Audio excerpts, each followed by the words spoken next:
प्यारे बच्चों, good afternoon. कक्षा 12 की इंग्लिश ग्रामर की ऑनलाइन क्लास में आपका स्वागत है। आप पढ़ रहे हैं डायरेक्ट एंड इनडायरेक्ट नरेशन। इसमें आपको 2.1 एक्सरसाइज हल करने के लिए दी गई थी। कुछ बच्चों ने ही किया है और काफ़ी बच्चों ने नहीं किया है, तो इसको हम हल करके बता रहे हैं आपको, और इसको फिर से करने की कोशिश करिए। अगर कोई दिक्कत हो रही है तो आप पूछ सकते हैं। आइए देखते हैं। पहला सेंटेंस है, the principal said the sun rises in the east. प्रधानाचार्य ने कहा सूर्य पूर्व में निकलता है। सूर्य पूर्व में निकलता है, तो दिस इज यूनिवर्सल ट्रूथ, यानी ये यूनिवर्सल ट्रूथ है, इसलिए इसके टेंस में कोई परिवर्तन नहीं करेंगे। अतः लिखेंगे द प्रिंसिपल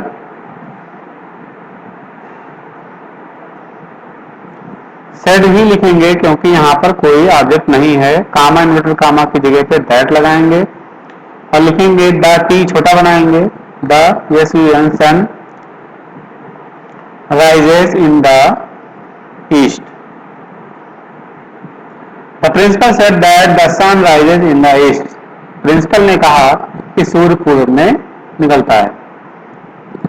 आइए अब दूसरा सेंटेंस देखते हैं। The teacher said birds fly in the sky. यहां पर अध्यापक ने कहा चिड़िया आकाश में उड़ती हैं। ये this is also universal truth नहीं, हैबिचुअल एक्शन है। यहाँ पर हैबिचुअल एक्शन है, तो यूनिवर्सल ट्रूथ और हैबिचुअल एक्शन वाले रिपोर्टेड स्पीच में के टेंस में कोई परिवर्तन नहीं करते हैं। इसको देखिए करते हैं। द टीचर सेड ही लिखेंगे, क्योंकि ऑब्जेक्ट कोई नहीं है। कामा इन्वर्टेड कामा की जगह पर दैट लगाएंगे और बी छोटा बनाएंगे, birds fly in the sky. तो सेंटेंस हो गया, the teacher said that birds fly in the sky. अध्यापक ने कहा कि चिड़िया आकाश में उड़ती हैं। अगला तीसरा सेंटेंस देखते हैं। She said to me the farmer went to his field. उसने मुझसे कहा किसान खेत चला गया। तो यहां पर किसान खेत चला गया, देखिए यहाँ पे वेंट लगा हुआ है, इसका मतलब है यहाँ पर पास्ट इंडेफिनिट टेंस में, और आपको पता है पास्ट इंडेफिनिट टेंस को पास्ट परफेक्ट टेंस में बदल देते हैं। चलिए देखते करते हैं। सी सेड, सेड नहीं टोल्ड लगेगा, टोल्ड मी, क्योंकि ऑब्जेक्ट लगा हुआ है। कामा डॉट कामा की जगह पे दैट द फार्मर वेंट की जगह पर हैड गॉन लग जाएगा। हैड गॉन क्योंकि ये पास्ट टेंस का जो है परफेक्ट टेंस की सहायक क्रिया है। हैड गॉन, ठीक है। सहायक क्रिया हैड और थर्ड फॉर्म लगाते हैं क्रिया का। To his field. She told me that the farmer had gone to his field. उसने मुझसे कहा कि किसान अपने खेत को जा चुका है। आइए अगला देखते हैं। सेंटेंस चौथा, he said Ram was singing a song. उसने कहा राम गीत गा रहा था। तो यहां पर वाज लगा हुआ है और आईएनजी लगा हुआ है past continuous tense. Past continuous tense को पास्ट परफेक्ट कंटीन्यूअस टेंस की सहायक क्रिया और क्रिया का प्रयोग करेंगे। आइए करते हैं। ही सेड, सेड ही लिखेंगे क्योंकि कोई ऑब्जेक्ट नहीं है। दैट लगाएंगे कामा की जगह पर, राम आर बड़ा बनाएंगे क्योंकि ये प्रॉपर नाउन है। वाज की जगह पर हैड बीन का प्रयोग करेंगे, हैड बीन का प्रयोग करते हैं परफेक्ट कंटीन्यूअस टेंस में। बाकी सब उसी तरह से सिंगिंग अ सॉन्ग। तो he said that Ram had been singing a song, उसने कहा कि राम एक गीत गा रहा था। आइए पांचवा सेंटेंस देखते हैं। The lecturer said the student had completed his work before 5 PM। प्रवक्ता ने कहा कि विद्यार्थी ने अपना काम 5 बजे से पहले पूर्ण कर लिया था। देखिए यहां पर हैड लगा हुआ है, ये परफेक्ट टेंस में, पास्ट परफेक्ट टेंस में, इसलिए यहां पर इसके टेंस में कोई परिवर्तन नहीं करेंगे। देखिए क्या लिखेंगे, द लेक्चरर सेड ही लिखेंगे क्योंकि कोई ऑब्जेक्ट नहीं है। दैट लगाएंगे, कामा इन्वर्ट कामा की जगह पर टी छोटा बनाएंगे।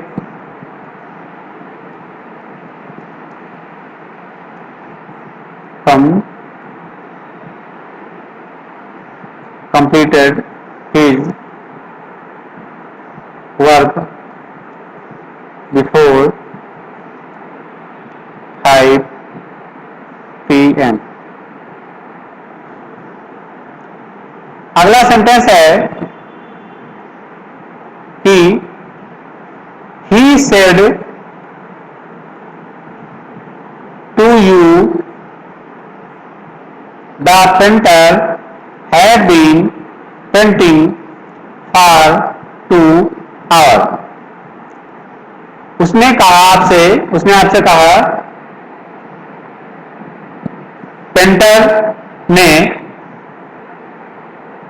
पेंटर जो है 2 घंटे से पेंटिंग कर रहा है, यानी पुताई कर रहा है।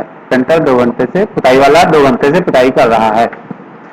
देखिए यहां पर हैड बीन लगा हुआ है, पास्ट परफेक्ट कंटीन्यूअस टेंस है, इसलिए पास्ट परफेक्ट कंटीन्यूअस टेंस के में भी कोई परिवर्तन नहीं करते हैं। इसको सेम टू सेम उसी तरह से उतार लेंगे।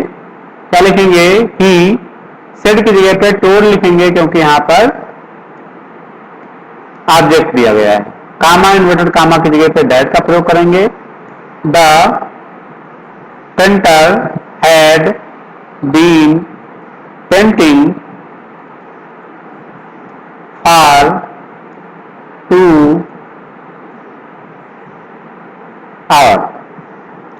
He told you that the painter had been painting for 2 hours। उसने तुमसे कहा कि पेंटर 2 घंटे से पेंटिंग कर रहा था। 7वां सेंटेंस देखते हैं।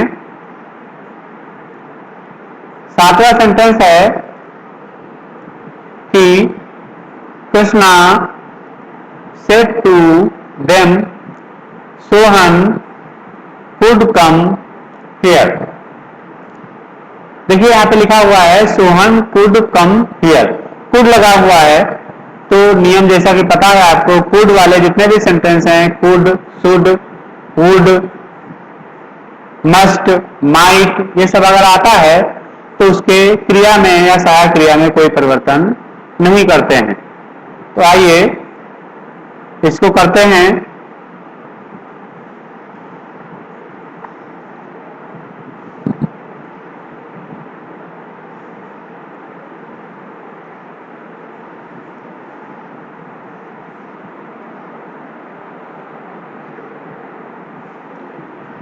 क्या हो जाएगा कि कृष्णा ने उनसे कहा कि सोहन यहां आ सका।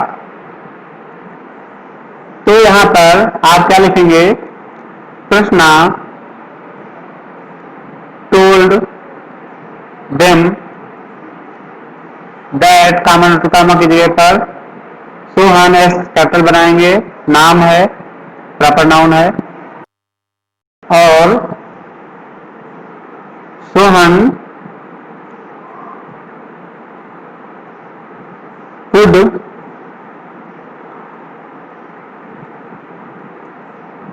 come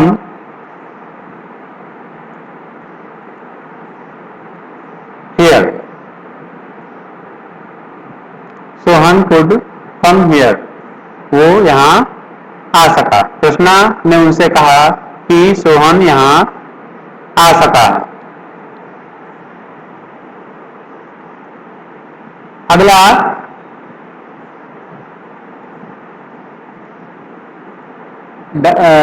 अगला सेंटेंस है एर्थ। Madan said we all should be here.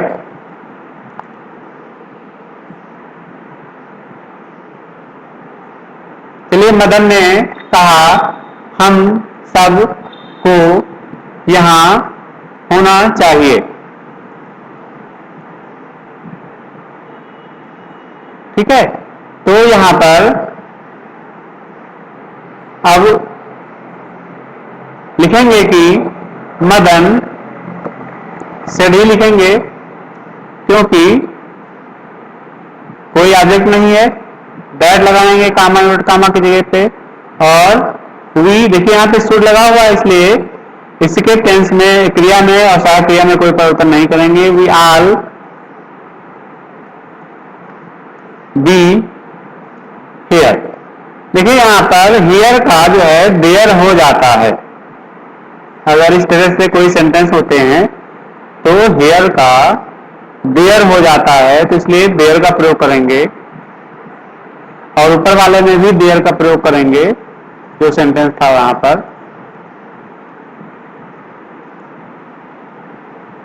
ठीक है, तो हेयर का देयर चेंज हो जाता है। अभी आगे पढ़ाया जाएगा, आपको बताया जाएंगे अगले नियमों में। आइए, ये सेंटेंस हो गया Madan said that we all should be there. यानी मदन ने कहा कि हम सबको वहां होना चाहिए। यहां होना चाहिए की जगह पे वहां होना चाहिए। अगला है Mahima said to Meera Mohan might pass all 10th exam next year. तो महिमा ने मीरा से कहा मोहन ने अगले साल 10वीं की परीक्षा पास कर लिया, पास कर सका, पाया, पास कर पाया। मोहन अगले साल 10वीं की परीक्षा पास कर पाया।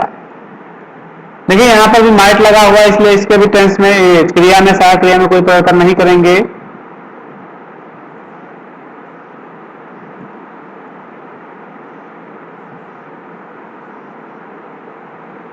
और यह हो जाएगा महिमा सेड की जगह पे टोल्ड हो जाएगा। Meera that comma invert comma की जगह पे Mohan might pass 10th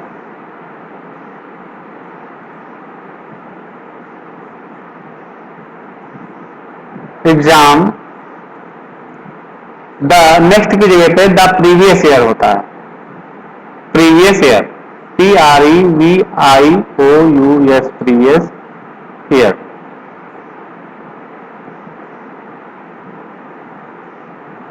previous year लिखा जाता है। तो Mahima told Meera that Mohan might pass 10th exam previous year, यानी अगले साल पास किया, कर पाया। महिमा ने मीरा से कहा कि मोहन ने 10वीं का एग्जाम अगले साल पास कर पाया। 10वां जो सेंटेंस है वो है the girl said the young women would sing and dance all day. यहां पर लड़की ने कहा कि जो युवा औरत है वो गीत यानी गाएगी और डांस करेगी पूरा दिन गीत गाया करेगी और डांस किया करेगी। तो यहाँ पर ये भी वुड लगा हुआ है, इसलिए यहाँ पर भी चेंज नहीं करेंगे। द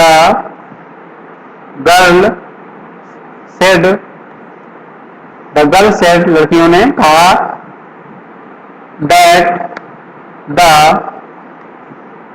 यंग वुमेन वुड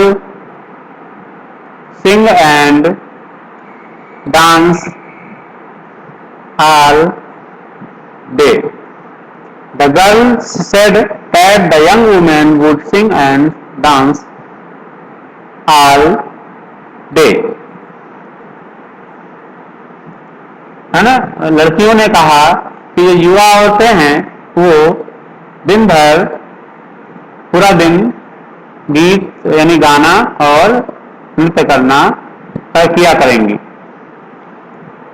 आइए अगला सेंटेंस देखते हैं। The principal said one must work or starve. Principal ने कहा कि किसी व्यक्ति को परिश्रम करना चाहिए या फिर भूखे रहना पड़ेगा, है ना, चाहिए या भूखे रहना पड़ेगा या पड़ सकता है, ऐसा भी कह सकते हो, पड़ सकेगा, पड़ सकता है। तो या काम करना पड़ सकता है या फिर भूखे रहना, स्टार में भूखे रहना होता है। आइए इसका इंडायरेक्ट में चेंज करते हैं। क्या लिखेंगे? The principal said that, said लिखेंगे क्योंकि कोई ऑब्जेक्ट नहीं है। वन उसी तरह से लिखेंगे, मस्ट वर्क आर स्टार। ठीक है, तो इस तरह से the principal said that one must work or starve. अगला सेंटेंस है the old women said to him student are to work hard. यानी बूढ़ी औरत ने उनसे कहा विद्यार्थी को कठिन परिश्रम करना चाहिए। इसमें भी आर टू लगा हुआ है, इसलिए कोई चेंजिंग नहीं। द ओल्ड वुमेन टोल्ड लगेगा क्योंकि यहां पर ऑब्जेक्ट लगा हुआ है हिम। स्टूडेंट इस छोटे से लिखेंगे, are to work hard. The old women told him, that लगाएंगे कामा न्यूट्रल कामा की जगह पर। The old women told him that student are to work hard. बूढ़ी औरत ने उनसे कहा कि विद्यार्थी को कठिन परिश्रम करना चाहिए। तो स्टूडेंट्स, इस प्रकार से हमने एक्सरसाइज 2.1 का हल बताया। इसको करने की कोशिश करें और अगली दी गई एक्सरसाइज को भी हल करें। धन्यवाद।